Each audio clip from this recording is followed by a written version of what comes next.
나는 오래 살았습니다. 너무 오래 살아서 이제는 사람들이 잘 말하지 않는 진실 하나를 알고 있습니다. 만약 당신이 60이나 70이 넘은 뒤에도 여전히 이제 좀 쉬어야지 라는 생각만 하고 산다면 그 휴식은 오래가지 않을 것입니다. 처음에는 달콤합니다. 아침에 알람이 울리지 않는 날, 서둘러 집을 나갈 필요가 없는 날, 출근길 지하철에 몸을 밀어넣지 않아도 되는 날, 따뜻한 햇살이 비치는 창가에 앉아 천천히 커피를 마시고 텔레비전을 켜두고 하루를 보내는 삶. 많은 사람들이 바로 그런 장면을 떠올리며 은퇴를 기다립니다. 평생 가족을 위해 일했던 가장도, 아이들을 키우느라 하루하루 전쟁처럼 살았던 어머니도 언젠가는 그런 날이 오기를 바랍니다. 사실 나 역시 그랬습니다. 정년이 되어 연구실을 정리하던 날 동료들과 악수를 나누며 속으로 이런 생각을 했습니다. 이제는 조금 쉬어도 되겠구나. 그동안 참 오래 달려왔구나. 처음 몇 달은 정말 좋았습니다. 늦잠을 자고 신문을 처음부터 끝까지 읽고 낮잠도 마음껏 잤습니다. 바쁘게 살아온 사람에게 그런 시간은 분명 선물처럼 느껴집니다. 그러나 어느 날 아침 눈을 떴을 때 내 마음속에 낯선 질문 하나가 떠올랐습니다. 오늘은 무엇을 하며 하루를 보내지? 그 질문은 아주 조용했지만 이상하게 마음을 서늘하게 만들었습니다. 전쟁 중에 들리던 포탄 소리와는 전혀 다른 두려움이었습니다. 소리도 없고 모양도 없지만 사람을 천천히 파고드는 공허함 같은 것이었습니다. 젊을 때 우리는 바쁨 속에서 살기 때문에 이런 감정을 잘 모릅니다. 해야 할 일이 너무 많습니다. 가족을 돌봐야 하고 직장에서 밀려나지 않기 위해 애써야 하고 세상 속에서 자기 자리를 지키기 위해 계속 움직여야 합니다. 피곤하고 힘들지만 적어도 하루를 마치고 나면 오늘도 할 일을 했다는 느낌이 남습니다. 그런데 은퇴를 하고 나면 그 느낌이 점점 사라집니다. 시간이 많아지지만 방향이 없어집니다. 많은 사람들이 돈이 부족하면 노년이 불행해진다고 말합니다. 물론 그것도 중요한 문제입니다. 그러나 내가 아주 오래 살아보니 더 무서운 것이 하나 있었습니다. 그것은 할 일이 없는 시간입니다. 예전에 내 제자 가운데 대기업에서 높은 자리에까지 올라간 사람이 있었습니다. 누구나 부러워하던 인생이었지요. 그는 은퇴한 뒤 처음에는 여행도 다니고 골프도 치며 즐겁게 지냈습니다. 사진을 보내오며 교수님, 이제야 인생을 사는 것 같습니다. 라고 말하기도 했습니다. 그런데 약 1년이 지나자 그의 얼굴이 달라졌습니다. 어느 날 술자리에서 그가 이런 말을 했습니다. 교수님, 요즘은 약속이 없는 날이 제일 무섭습니다. 하루 종일 텔레비전을 보다가 저녁이 되면 괜히 마음이 답답해지고 이유도 없이 아내에게 짜증이 납니다. 내가 지금 무엇을 하며 살고 있는지 모르겠습니다. 그 말을 들었을 때 나는 그가 겪고 있는 것을 금방 이해했습니다. 그는 평생 누군가에게 필요한 사람이었습니다. 회사에서는 그의 판단이 필요했고 부하 직원들은 그의 결정을 기다렸습니다. 그런데 어느 날 갑자기 세상에서 자신을 찾는 사람이 사라진 것입니다. 사람에게 가장 큰 상처는 몸의 병이 아니라 나는 이제 필요 없는 사람인가 라는 생각일지도 모릅니다. 하지만 전혀 다른 삶을 사는 제자도 있었습니다. 그는 평범한 학교 교사였습니다. 은퇴한 뒤 동네 작은 도서관에서 아이들에게 책을 읽어주기 시작했습니다. 처음에는 일주일에 한 번이었습니다. 그런데 아이들이 너무 좋아해서 점점 시간이 늘어났습니다. 어느 날 내가 도서관에 들렀을 때 아이들이 문 앞까지 나와 손을 흔들며 말했습니다. 할아버지, 다음 주에도 꼭 오세요. 그 순간 그의 얼굴을 보았는데 마치 젊은 시절로 돌아간 사람처럼 눈빛이 빛나고 있었습니다. 나중에 그는 조용히 이런 말을 했습니다. 교수님, 월급은 없어졌지만 이상하게도 제가 더 쓸모있는 사람이 된 것 같습니다. 그 말을 듣고 나는 오래 생각했습니다. 인생에서 진짜 중요한 것은 돈이나 지위가 아니라 내가 누군가에게 어떤 의미로 남아있는가 하는 것일지도 모릅니다. 그래서 나는 종종 사람들에게 이렇게 말합니다. 은퇴는 끝이 아닙니다. 다만 역할이 바뀌는 순간입니다. 젊은 시절에는 속도가 중요했습니다. 남보다 빨리 움직이고 더 많은 일을 해내야 했습니다. 그러나 나이가 들면 속도보다 방향이 중요해집니다. 천천히 걸어도 괜찮습니다. 다만 어디로 가고 있는지는 알아야 합니다. 방향 없는 시간은 사람을 조금씩 갉아먹습니다. 하지만 의미 있는 방향을 가진 시간은 사람을 다시 살게 만듭니다. 이제 당신에게 묻고 싶습니다. 요즘 아침에 눈을 뜰 때 어떤 마음이 듭니까? 알람은 울리지 않지만 마음이 먼저 불안해지지는 않습니까? 오늘 하루를 어떻게 보내야 할지 몰라. 창밖을 오래 바라본 적은 없습니까? 만약 그렇다면 그것은 당신이 약해서가 아닙니다. 오히려 성실하게 살아온 사람에게 더 자주 찾아오는 그림자입니다. 중요한 것은 그 그림자를 두려워하지 않는 것입니다. 그 순간이야말로 인생이 우리에게 새로운 질문을 건네는 시간이기 때문입니다. 나는 65세 정년을 맞았고 그 뒤로도 꽤 오랜 세월을 더 살았습니다. 그러나 진짜로 혼자라는 말을 이해하게 된 것은 아내를 먼저 떠나보낸 뒤였습니다. 함께 살던 사람이 사라진 집은 이상하게도 전보다 훨씬 넓게 느껴집니다. 밥상을 차려놓고 마주 앉을 사람이 없을 때 건너편 의자가 그렇게 차갑게 보일 수가 없습니다. 그때 많은 사람들이 같은 생각을 합니다. 이제 나는 혼자가 되었구나. 어떤 이들은 그 순간을 실패처럼 받아들입니다. 자식이 자주 찾아오지 않으면 괜히 마음이 서운해지고 주말에 약속이 없으면 자신이 초라해진 것처럼 느껴집니다. 하지만 나는 아주 오래 살아보면서 조금 다른 생각을 하게 되었습니다. 혼자라는 상태는 벌이 아니라는 것입니다. 오히려 그것은 인생이 우리에게 주는 마지막 준비 시간일지도 모릅니다. 젊을 때를 떠올려 보십시오. 우리는 늘 누군가를 위해 살아갑니다. 부모가 되면 아이를 위해 살고, 직장에 다니면 조직을 위해 일하고, 가족을 지키기 위해 늘 바쁘게 움직입니다. 하루가 어떻게 지나가는지도 모를 만큼 분주합니다. 그 시절에는 혼자 있을 시간이 거의 없습니다. 설령 혼자 있는 시간이 있어도 마음이 편하지 않습니다. 해야 할 일이 머릿속에 가득하기 때문입니다. 그래서 우리는 평생 다른 사람의 기대와 요구 속에서 살아갑니다. 그러나 나이가 들면 그 많은 이름들이 하나둘 떨어져 나갑니다. 아버지, 어머니, 부장, 사장, 교수 같은 이름이 조금씩 멀어집니다. 그러면 남는 질문이 하나 있습니다. 나는 누구인가? 많은 사람들이 이 질문을 두려워합니다. 왜냐하면 평생 그 질문을 생각해 볼 여유가 없었기 때문입니다. 내가 젊은 시절 연구실에서 지내던 때가 떠오릅니다.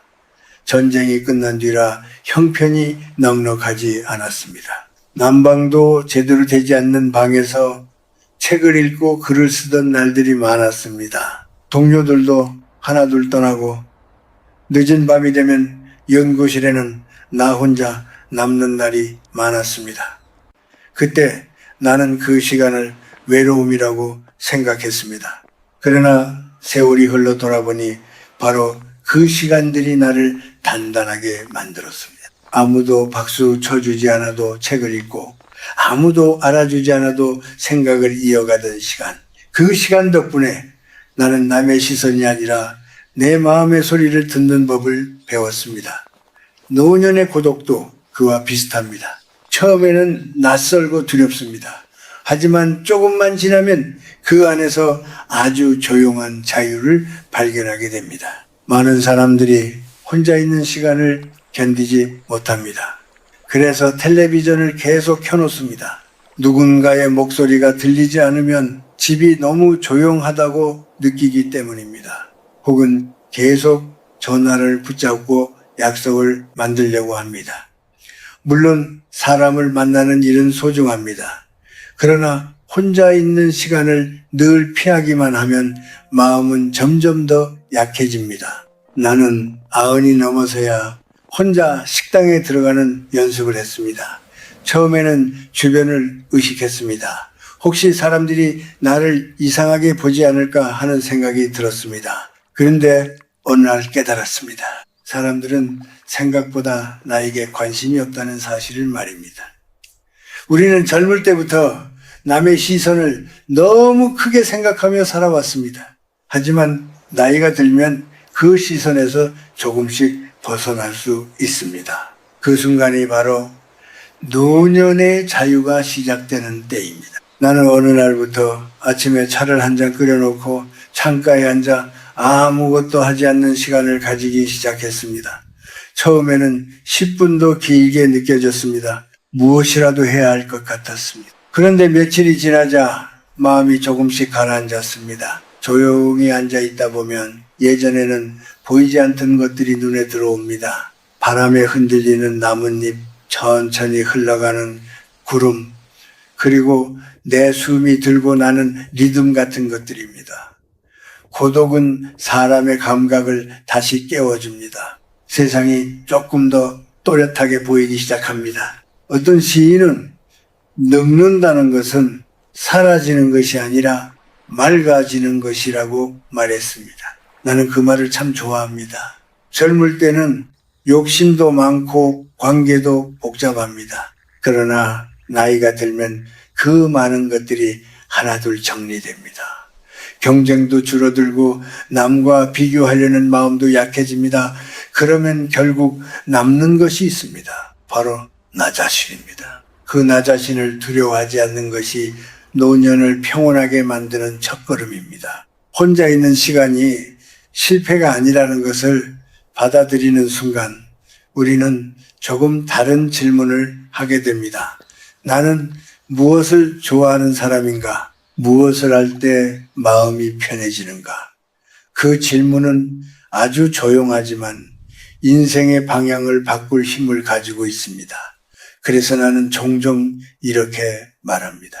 혼자 있는 시간을 두려워하지 마십시오. 그것은 인생이 우리에게 마지막으로 건네는 선물일지도 모릅니다. 그 시간 속에서 우리는 비로소 다른 누구도 아닌 진짜 자신과 마주하게 되기 때문입니다. 나는 나이가 들수록 한 가지 사실을 더 분명하게 느끼게 되었습니다. 사람은 몸이 늙기 전에 먼저 삶의 태도가 늙기 시작한다는 것입니다. 많은 분들이 60이나 70이 넘으면 이렇게 말합니다. 이제는 새로 시작할 나이가 아니야.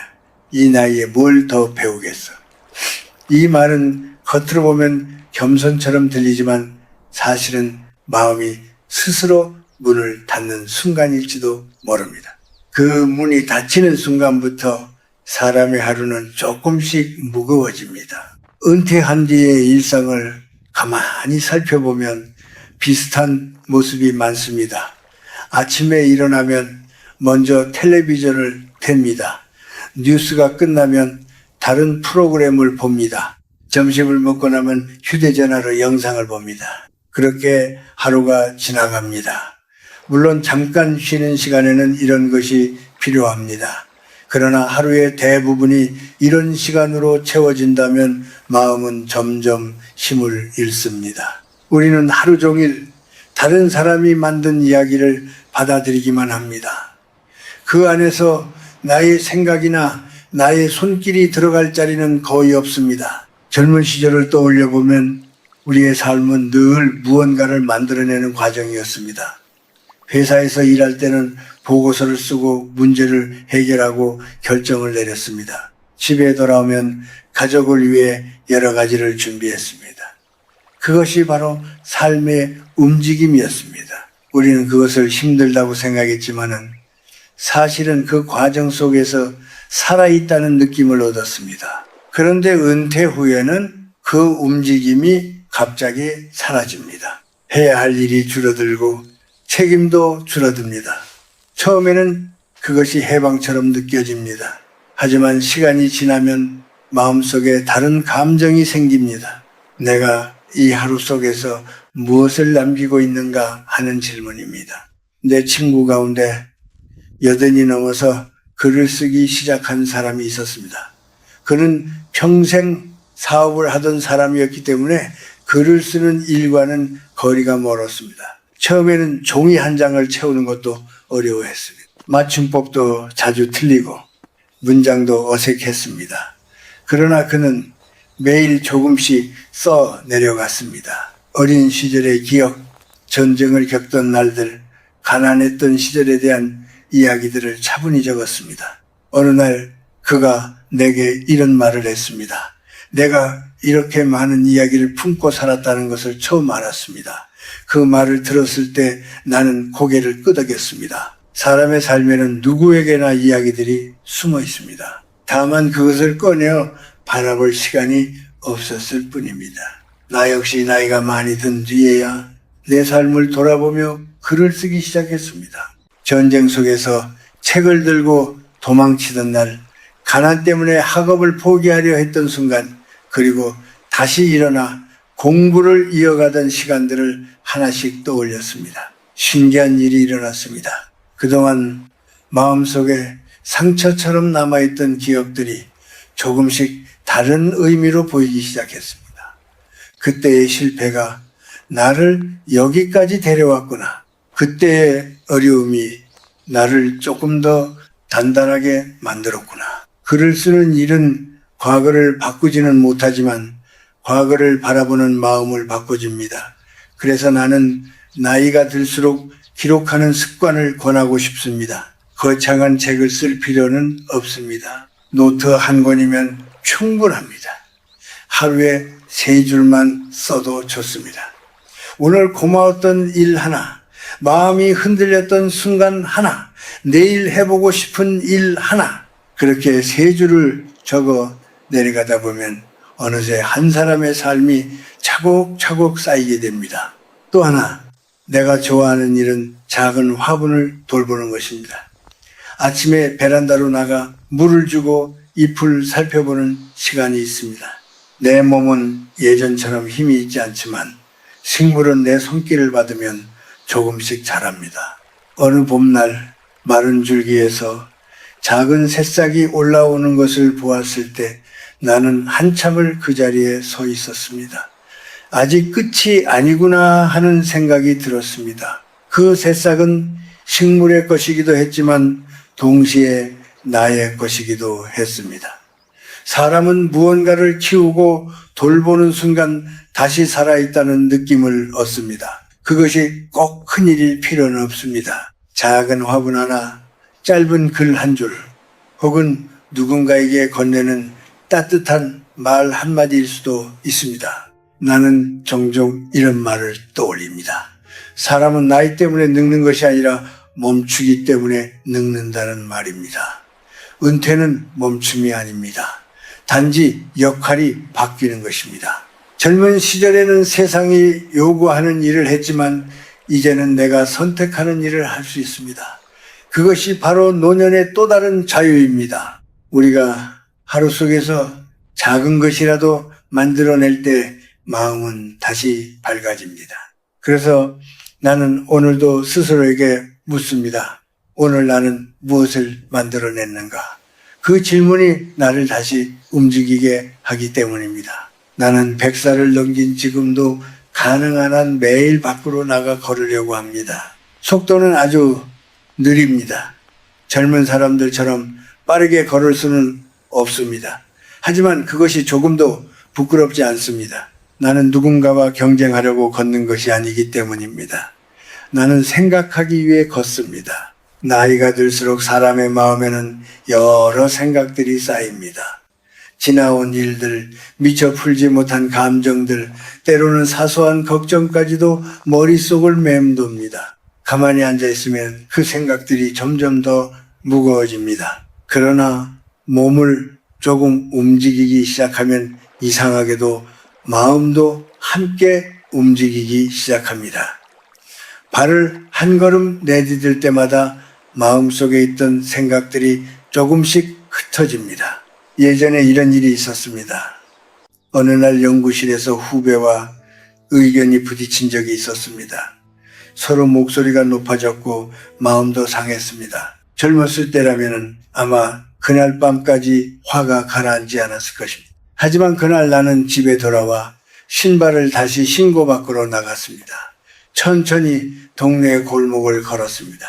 처음에는 여전히 마음이 답답했습니다. 그러나 조금 걷다 보니 다른 생각이 떠올랐습니다. 저 사람도 자기 자리에서 최선을 다하려 했을 것이다.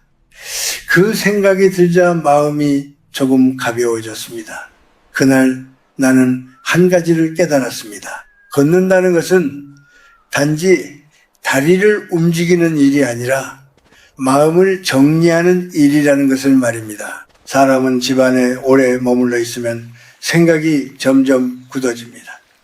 마치 흐르지 않는 물이 서서히 탁해지는 것과 비슷합니다. 하지만 몸을 움직이면 마음도 함께 흐르기 시작합니다. 그래서 나는 하루 중 어느 시간이 되면 꼭 밖으로 나가려고 합니다. 비가 오는 날에는 우산을 쓰고 눈이 오는 날에는 더 천천히 걸어갑니다.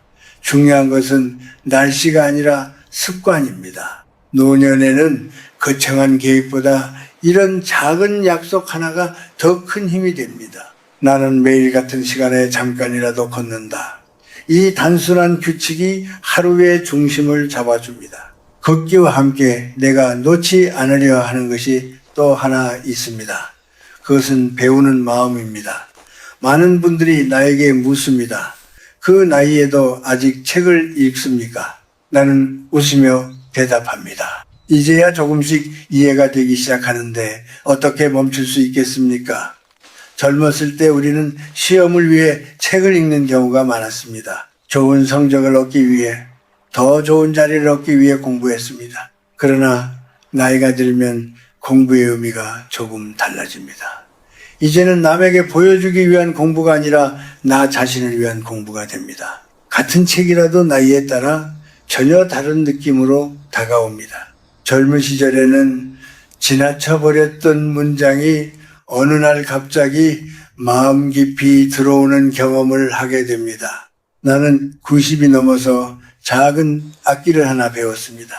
손이 예전처럼 자유롭지 않고 숨도 길지 않아서 쉬운 일은 아니었습니다. 처음에는 소리가 제대로 나지 않아 스스로 웃기도 했습니다. 그러나 어느 날 한 음이 또렷하게 울려 퍼졌습니다. 아주 짧은 순간이었지만 그때 느낀 기쁨은 어린아이가 처음 노래를 부를 때의 기쁨과 비슷했습니다. 새로운 것을 배우는 순간 사람의 마음은 다시 젊어집니다. 그 시간 동안 우리는 나이를 잠시 잊습니다. 내 제자 가운데 한 분은 70이 넘어서 영어 공부를 시작했습니다. 이유는 단순했습니다. 외국에 사는 손주와 직접 대화를 하고 싶었기 때문입니다. 처음에는 알파벳을 읽는 것도 쉽지 않았습니다. 그러나 그는 매일 조금씩 연습했습니다. 몇 년이 지나 손주와 화상 통화를 하며 짧은 문장을 주고받는 모습을 보았을 때 그의 눈에는 눈물이 고여 있었습니다. 그는 조용히 말했습니다. 마치 다시 자라는 기분입니다. 나는 그 말을 듣고 고개를 끄덕였습니다. 배우는 순간 사람은 다시 성장합니다. 나이가 든다는 것은 모든 것이 끝났다는 뜻이 아닙니다. 다만 속도가 조금 느려졌을 뿐입니다. 젊을 때처럼 빨리 배우지는 못해도 천천히 배우는 기쁨이 있습니다. 그리고 그 과정에서 우리는 여전히 살아있다는 사실을 느끼게 됩니다. 몸이 조금 약해져도 마음까지 늙어야 할 이유는 없습니다. 걷고 배우고 생각하는 사람은 언제까지나 삶과 연결되어 있습니다. 그래서 나는 오늘도 스스로에게 묻습니다. 오늘 내 몸은 얼마나 움직였는가? 오늘 내 마음은 무엇을 새롭게 배웠는가? 이 질문들이 하루를 다시 살아있는 시간으로 만들어주기 때문입니다. 나는 오랜 세월을 살면서 한 가지 장면을 여러 번 보았습니다.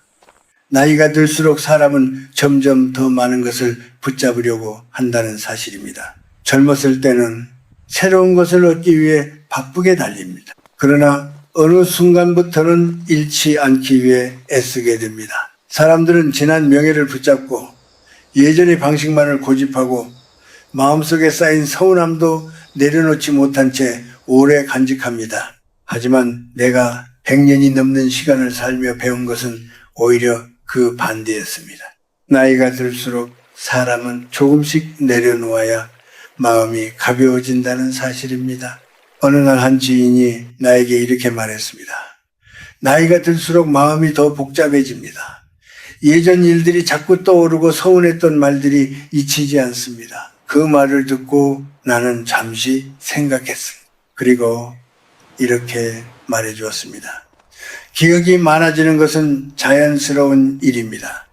그러나 모든 기억을 같은 힘으로 붙잡고 있을 필요는 없습니다. 어떤 기억은 조용히 보내줄 줄도 알아야 합니다. 마음속에는 방이 하나 있다고 생각해 보십시오. 그 방 안에 오래된 물건이 너무 많으면 새로운 것이 들어올 자리가 없습니다. 마음도 마찬가지입니다. 오래된 서운함을 가득 쌓아두면 오늘의 평안이 들어올 자리가 없습니다. 나는 젊었을 때 많은 사람을 만났고 또 많은 이별도 겪었습니다. 어떤 관계는 시간이 지나며 자연스럽게 멀어졌고 어떤 관계는 오해 속에서 끝나기도 했습니다. 예전에는 그 일들을 오래 마음에 담아 두었습니다. 왜 그런 말을 했을까? 왜 나를 이해하지 못했을까? 하고 여러 번 생각했습니다. 그러나 나이가 들수록 알게 됩니다. 사람의 마음은 언제나 같은 자리에 머물러 있지 않는다는 것을 말입니다. 그 사람도 그때의 삶 속에서 최선을 다했을지도 모릅니다. 그 생각을 하게 되면 마음이 조금 부드러워집니다. 용서는 거창한 결심이 아니라 이해하려는 작은 시도에서 시작됩니다. 또 한 가지 내려놓아야 할 것이 있습니다. 그것은 내가 항상 옳다는 생각입니다. 나이가 들면 경험이 많아집니다. 그 경험은 분명 소중한 자산입니다. 그러나 때로는 그 경험이 벽이 되기도 합니다. 젊은 사람의 말을 들을 때 우리는 이렇게 말하기 쉽습니다. 나는 이미 그 길을 다 겪어보았다. 하지만 세상은 계속 변하고 있습니다. 우리가 걸어온 길과 지금의 길은 조금 다를 수도 있습니다. 그래서 나는 가능한 한 젊은 사람의 이야기를 끝까지 들으려고 합니다. 그들의 생각 속에는 내가 보지 못했던 새로운 시선이 들어있기 때문입니다. 내가 아는 한 노인은 90이 넘은 나이에도 손주들의 이야기를 아주 진지하게 들었습니다. 손주가 새로운 기계를 보여주며 설명할 때 그는 어린아이처럼 고개를 끄덕이며 질문을 했습니다. 왜 그렇게까지 관심을 가지십니까? 하고 누군가 묻자 그는 웃으며 이렇게 말했습니다. 내가 모르는 세상이 아직 이렇게 많다는 것이 기쁘기 때문입니다. 그 말을 들었을 때 나는 마음속으로 깊이 공감했습니다. 배울 것이 남아있다는 사실은 삶이 아직 열려있다는 뜻이기 때문입니다. 노년의 평안은 멀리 있는 것이 아닙니다. 마음을 조금 가볍게 하고 하루를 천천히 바라보고 사람의 말을 부드럽게 듣는 데서 시작됩니다. 우리는 이미 많은 시간을 살아왔습니다. 그 시간 속에서 수많은 기쁨과 아픔을 함께 지나왔습니다.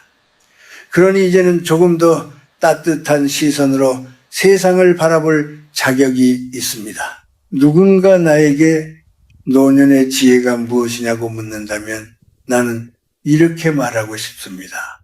덜 붙잡고 더 이해하는 마음이라고 말입니다. 하루의 끝에서 나는 종종 창가에 앉아 조용히 하늘을 바라봅니다. 해가 천천히 내려가고 어둠이 조금씩 자리를 채웁니다.